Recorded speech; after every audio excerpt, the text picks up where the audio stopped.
Gyoza are traditional Japanese dumplings. They're cooked twice, so you get a nice crispy base on them, and then they're really soft and silky on the top because they're steamed. Usually they're done with pork or prawn, but I'm going to do a little bit of a twist on it and show you how to make a dessert-style gyoza using 3 varieties of berries. I'm adding raspberries, blueberries, and I love the addition of blackberries too. Now these don't need too much time to cook, but we need a base for our filling. So 2 apples, I've taken the core out, peeled them, and then just chopped them. I've just placed them in a little bit of acidulated water just so they keep their colour.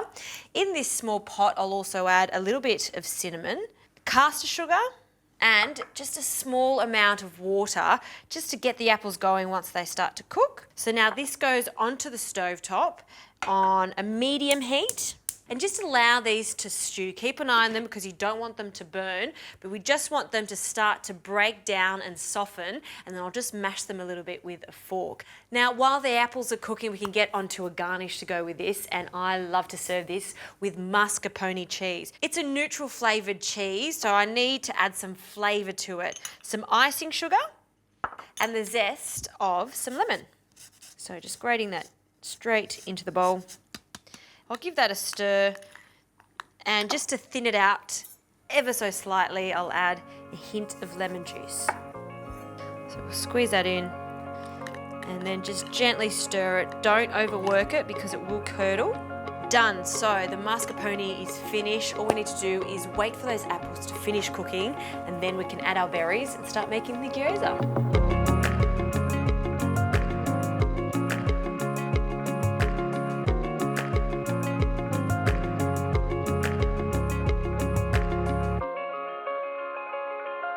Okay, this apple's been cooking for a while. You can see it's softened up nicely. Just stir it and just crush it with the back of a spoon or a spatula.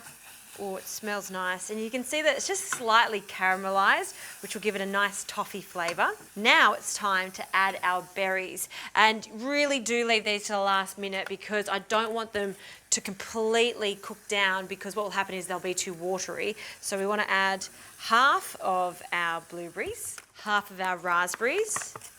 Look how nice and plump they are. And then our blackberries. Perfect. Now I'll just give that a stir and just break them down a little bit. Turn the heat off, and then just because of that residual heat, they'll continue to cook and break down those berries, but without making them too soft. So we've got some texture in the centre. That looks so good, and it smells even better. Now I'll just allow this to cool just for a little bit, just so I can organise my gyoza wrappers. And you don't want to be adding a hot compote to these wrappers, or else we'll get those soggy bottoms, and we don't want that. We want crispy gyoza. Now I'll start with 4 gyoza wrappers. You can also use gaoji wrappers if you like. I like the gyoza wrappers because they're just a little bit thicker, so they'll hold the compote nicely. And you can get them from all good Asian supermarkets. And now we'll take our berry compote, and just using a spoon, we'll place a small amount of our mixture in the centre. You don't want to overfill it. If you overfill it, then they'll burst at the seams, and we don't want that. And try to get an even ratio of berry to apple. Fabulous.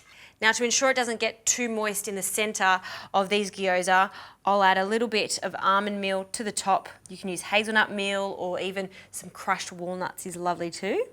And then to ensure they stick, some water, and just really lightly brush around the sides. So I'll do 1. Just to show you, nice clean hands with this. Fold the gyoza wrapper over and then squish it as if it was a little ravioli. Now we want to take as much air out as possible. Now lift the gyoza and then just squish down the side. You can make a little pattern if you like. I'm just going to keep it really simple as is. So I'm going to make a few more of these, then I'm going to add a little bit of oil to a large pan, and we'll start frying them.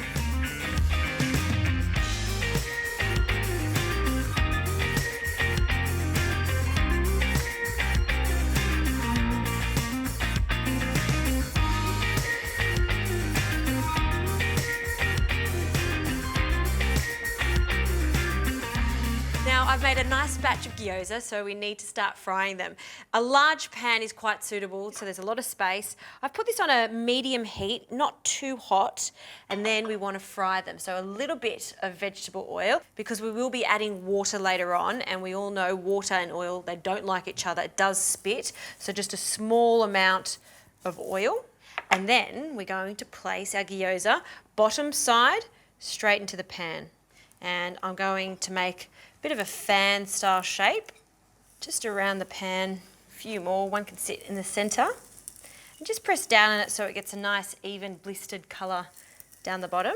Now let's start from the beginning of where we place the gyoza in the pan, which is this one here, and we just want to check how golden they are. Now you can see there's a crust forming on the base of the gyoza. You don't want it to be a deep color because it's going to form a crust again after the water has evaporated. So now it's time to add the water to start steaming them, and we'll just place that around. Be really, really careful because it does start to steam quite heavily. Now we want to place a lid on, and we'll wait until all of that water has completely disappeared and that crust on the bottom has reformed and become even more golden brown. We've got a nice pink plate, which I think will look really nice against the berries. We'll place some of this delicious lemony mascarpone on the plate, and I might just try to be a little bit fancy and smear this down the center. Yum. And then because I've got a few little extra berries on standby, I'll add a few raspberries. Maybe these ones are so big, so we'll just cut them in half and place them on the plate. And then these gorgeous blackberries, look how big these blackberries are. They're so beautiful. I'll cut them in half just so we can expose the center of them. And then again, we'll just dress our plate. And then we can't leave out our little blueberries. We'll scatter a few small ones straight down the center. Let's have a look at these gorgeous gyoza. Look at that. See how all of that water has evaporated? And we'll check to see how crispy they are on the bottom. I'm very happy with them. I'll turn the heat off. We'll place one on our mascarpone. And I like to turn them around. I want to show off that crispy base. Place another one over here, and then let's serve 3 per person. That is a stunning dish. You know, it sort of plays with your mind. You think you're going to have a savoury gyoza because that's the classic way, but we've transformed it and made it into a little bit of a modern dessert by filling it with delicious berry compote. Enjoy.